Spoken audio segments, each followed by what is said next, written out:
Olá, meus irmãos.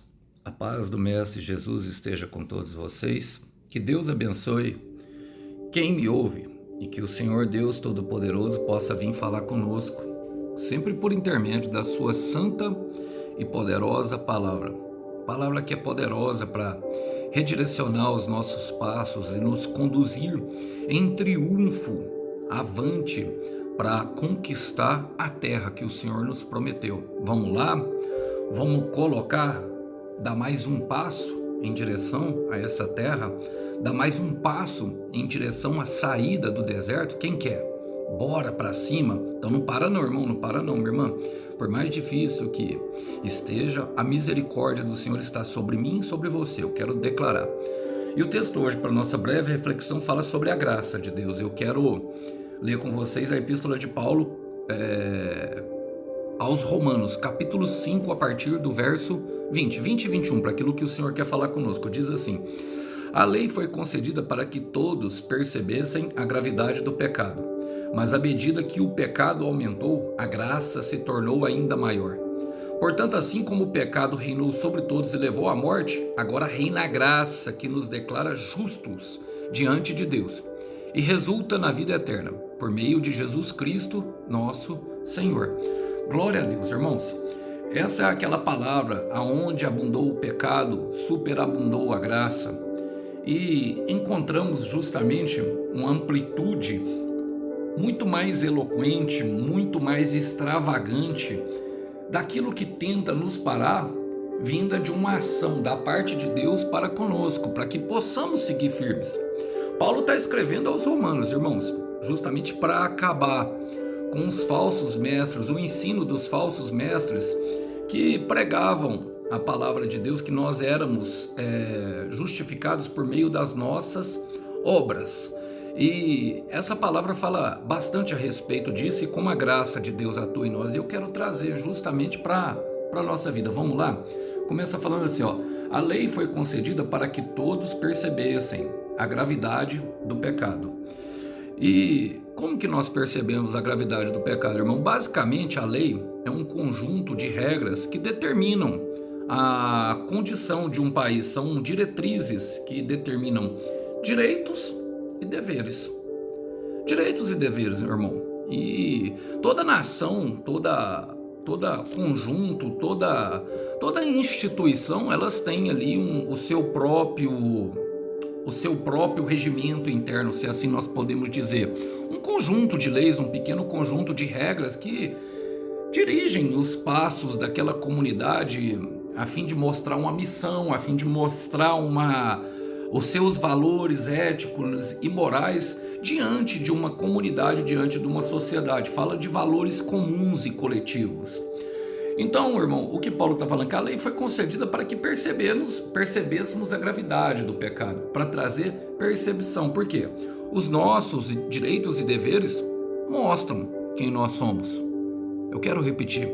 Os nossos direitos e deveres mostram quem nós somos e mostram a nossa incapacidade. Justamente a gravidade do pecado é a nossa incapacidade. Por quê? Quando nós atravessamos aquela linha, aquele princípio, aquele algo estabelecido por Deus, culpa e condenação nos esperam ali na frente, irmão. Para todo ato de pecado, um ato de pecado é assumir uma dívida com o tempo. Eu já falei sobre isso. Quero repetir. Um ato de pecado, seja ele mínimo que seja, meu irmão, é assumir uma dívida com o tempo. E por nós não vermos a consequência de imediato, não entendermos essas realidades que são contidas no meio agrônomo, e eles entendem porque lá eles plantam a semente, colocam debaixo da terra e esperam uma ação sobrenatural, que é as chuvas. Eles dependem da chuva para que aquela semente cresça e floresça. Assim é qualquer atitude, qualquer palavra, seja ela pecado ou seja ela uma semente do bem, uma semente de serviço ao Senhor. E o que acontece? Os judeus acreditavam, irmão, que a lei era uma dádiva e que ela era passível e possível de reverter ou até mesmo mitigar as consequências do pecado. O que é mitigar? Isso é tornar mais brando. Ou seja, por eu fazer algo bom, aquela parte ruim em mim ficaria esquecida. E não é assim. A lei ela foi feita para mostrar que nós somos realmente incapazes. 1 de João, capítulo 3, versículo 4. O apóstolo João fala no final já da vida dele, ele fala: mas aqueles que continuam a pecar transgridem a lei de Deus, porque todo pecado é transgressão da lei. Ou seja, é ir além daquilo que nos é permitido fazer. E a verdadeira liberdade, meu irmão, consiste justamente em falar: não, eu até posso ir, porque Deus me permite, Ele me deu o livre-arbítrio, mas eu não quero, porque em Jesus eu escolhi servir a Deus. E ele fala, agora, isso trouxe um problema para nós, para todos nós seres humanos, porque afinal todos pecaram. E ele fala, mas à medida que o pecado aumentou, a graça se tornou ainda maior. Irmãos, eu percebo, por exemplo, no trânsito de Uberlândia, eu já falei para os irmãos, eu trabalho como Uber, eu tenho visto que, como a cidade tem aumentado, a frota de carros tem aumentado, o trânsito aqui tem ficado muito difícil. E poucas pessoas querem agir como solução do problema. Todo mundo faz o que quer. Param em fila dupla, inclusive os coletivos públicos, eles são dotados de arrogância e de poder, justamente dado pela própria lei, porque, pelo que parecem, eles não são multados, porque eles fazem como quer, jogam os ônibus para cima das pessoas, para cima dos carros, sabe, entram na frente. Isso é visto por toda a comunidade aqui. Eu posso filmar isso e gravar e mostrar para vocês tranquilamente daquilo que eu estou falando. Logicamente, irmãos, eles param tendo espaço assim, e isso vai trazendo o quê? Um aumento. Por quê? Aí os Ubers pensam que criam uma vaga em qualquer lugar da rua, irmão. E como tem muito carro, está aumentando, causa um transtorno para todo o coletivo. Por quê? Liga um pisca-alerta, já dá um superpoder, cria para ele vaga no lugar onde ele está. E até mesmo os usuários de Uber, irmão, que poderiam pedir de um lugar, encontrar um lugar onde tem uma vaga para o Uber parar, mesmo que chegue ali outro carro depois, avisar o Uber, sabe, facilitar o serviço para que a solução do problema seja amenizada. Não, irmão, a tendência é que vai crescendo e vai ficando pior. A gente vê um trânsito mais nervoso, pessoas xingando. Irmão, eu já vi irmão jogando, batendo no outro por querer. Eu já vi briga de trânsito, o cara foi, deu uma ré assim, aí saiu cantando pneu, jogou o carro e bateu assim, pá, no cara. Vocês já viram bater por querer batida proposital? Eu já vi. Inclusive já bateram em mim atrás desse jeito, no meu carro atrás. Um dia eu cortei o cara não dei luz pro cara, o cara não queria, eu cortei pela direita. Ele tava com a esposa e com o filho dele, tava indo pra igreja, irmão, nesse dia. Aí ele parou do meu lado e eu não dei moral, porque eu já percebi Satanás ali. Ele deu ré, eu não dei moral, fiquei calado. Ele deu ré, e aí ele pegou e bateu atrás. Só deu uma arranhadinha, foi uma batidinha, mas ele bateu para provocar e saiu correndo, e eu saí correndo atrás dele. Aí no meio do caminho eu vi o Espírito Santo falando, não vai. Eu sabia que tinha um laço de morte. Irmão, foi muito difícil para mim não ir, mas eu obedeci o Espírito Santo e segui reto assim. Eu cheguei lá na igreja muito tribulado, os irmãos me acalmaram lá, perdoa, e a gente tem que exercer o perdão. Essas coisas têm acontecido porque tem aumentado e as pessoas não querem mostrar a solução. Mas o que eu quero dizer com isso, meu irmão? Porque o pecado tem aumentado, mas aumentado ainda mais tem a graça de Deus. E a graça de Deus mostra para nós quem Ele é. As suas misericórdias inesgotáveis, o seu amor leal, a sua bondade infinita que se renova todo dia e que a cada manhã está disponível para nós. Então o choro pode durar de fato uma noite por causa do pecado, por causa da injustiça, por causa da transgressão da lei, que nós vivemos em um mundo corrompido e decaído. Mas maior ainda é a graça. E a graça, ela mostra, sabe, quem Deus é. E coloca exatamente quem nós somos. Ali em Lucas 18, do capítulo 9 ao 14, tem dois irmãos orando, um fariseu e um cobrador de impostos, um publicano. A palavra fala que o publicano ora, falando, Senhor, me perdoa, porque sou pobre, pecador, necessitado da sua graça, pecador. E o outro, a palavra fala que ele ora de si para si mesmo, falando justamente que falando justamente o seguinte, que ele fala assim para Deus: eu não sou igual a esse, mas na verdade o pecado dele só está oculto, irmão, porque ele age na hipocrisia. Eu não sou como esse, eu dou os dízimos, dou as ofertas, e a palavra fala que ele ora de si para si mesmo, enquanto o outro que está dobrado, que está com o joelho confessando quem é, Deus está ouvindo. É o que Jesus conta. Por quê, irmão? Porque é justamente essa relação em nossa de se dobrar à vontade de Deus e não fazer as nossas próprias vontades é que a graça de Deus nos atinge, a humildade, a humilhação. Olha, no inferno, irmão, vai ter muita gente dizendo assim, ó: eu vivi as minhas próprias vontades. Eu quero repetir, no inferno vai ter muita gente dizendo assim: eu vivi a minha própria vontade. Essa vai ser a frase mais dita por aqueles lá, mas com choro e com ranger de dentes. Agora, maior do que os nossos medos, maior que a nossa insegurança, maior do que a ostentação que domina, maior do que tudo que tenta nos parar, é a graça tentando consertar os nossos caminhos. 1 de João 4,4, maior do que o que está no mundo é o que habita em nós. Eu quero repetir, maior do que está no mundo é o que habita em nós, maior é a graça, irmão. E Paulo segue nessa sequência, dizendo: portanto, assim como o pecado reinou sobre todos e levou à morte. E o pecado, a intenção dele é isso, irmão, é governar todo o nosso ser, mas não começa destruindo, ele não chega arrasando de começo, ele chega como uma pequena semente, vai tomando conta de todo o nosso ser, mas é um reinado que conduz ao abismo. Nós percebemos isso na figura de Saul e Davi. Saul quis manter a ostentação, escondendo o seu pecado, pedindo a Samuel várias vezes para o abençoar na frente do povo, para que o povo fosse com ele, para que ele pudesse esconder aquilo que Deus já sabia, Deus o rejeitou. Mas Davi não, um homem segundo o seu coração, com muito mais pecados, com muitos mais passos errados, e no seu currículo de pecados tinha adultério e assassinato. Adultério com Betseba, assassinato do seu esposo, mandando ele para a linha de frente, arquitetando, enganando, e a palavra fala que isso foi mal aos olhos do Senhor. Mas mesmo assim era um homem segundo ao coração. Por quê? Porque ele fazia questão da sua presença. E essas realidades das Escrituras nos mostram justamente que a intenção de Deus é nos levar a uma condição aonde nós possamos vencer tudo isso que tenta nos parar, que é inerente a todos. A palavra fala em Isaías 64, versículo 6 o seguinte: todos nós nos tornamos impuros, todos nós. As nossas boas ações, que pensamos ser um lindo manto de justiça, não passam de trapos imundos. Esses trapos imundos aqui, meu irmão, era o que hoje nós nos referimos a aquilo que a mulher coloca como absorvente para conter o fluxo da menstruação. Ele fala: murchamos como as folhas no outono.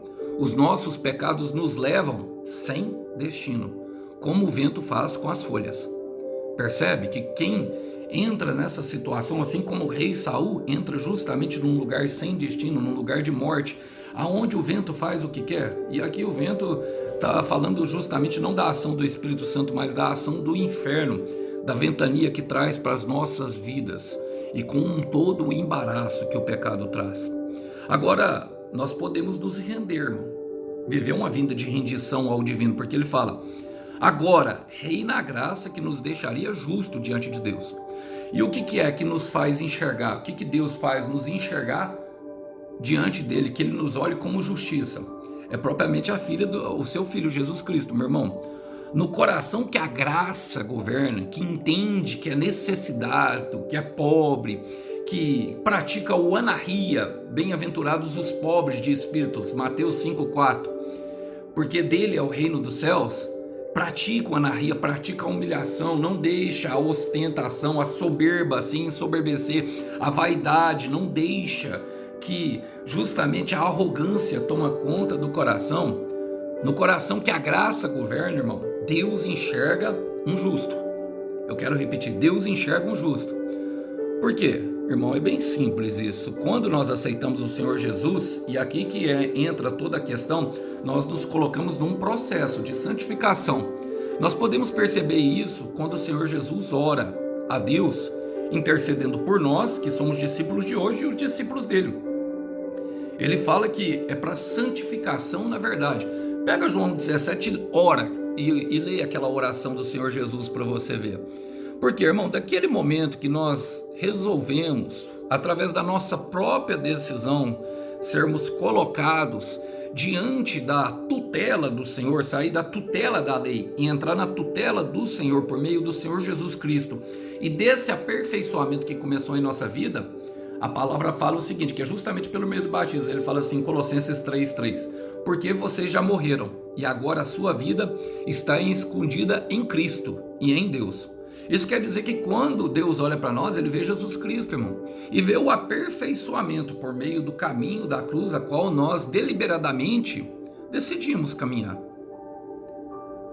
E, logicamente, é um caminho de poda, é um caminho na mão do oleiro de molda, mas a mesma mão que molda é a mão que protege. Eu quero repetir, a mesma mão que molda é a mão que protege. E dói muito, irmão, dói muito reconhecer as nossas fraquezas, nós não queremos confessar os nossos pecados. E até entendo que nós não devemos mostrar as nossas fraquezas para qualquer um, mas devemos procurar pessoas maduras na fé a fim de avançar a um lugar, a um patamar mais elevado, justamente à estatura do varão perfeito que é Cristo Jesus, tanto homens quanto mulheres.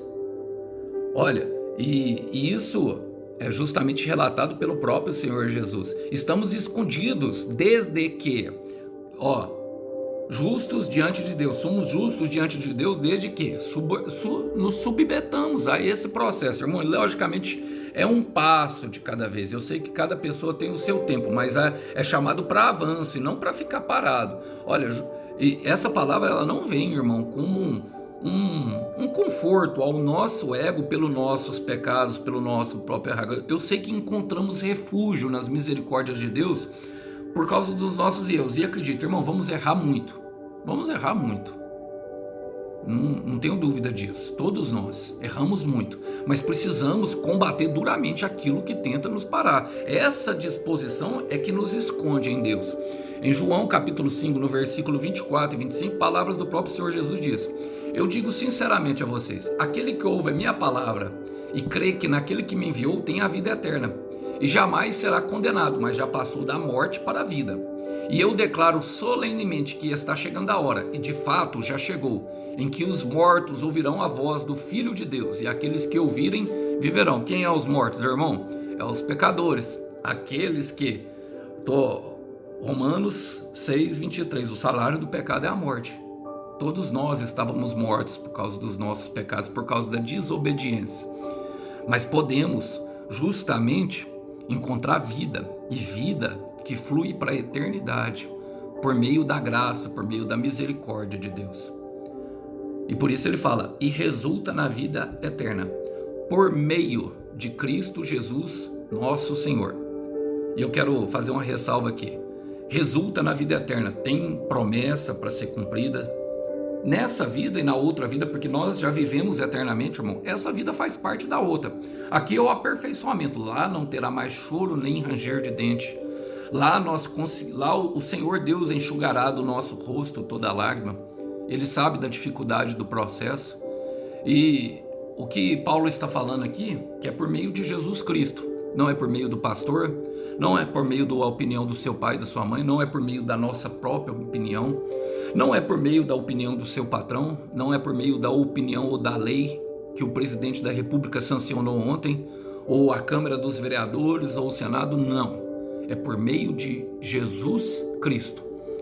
Jesus é o caminho. Eu quero repetir para quem entra em teu coração.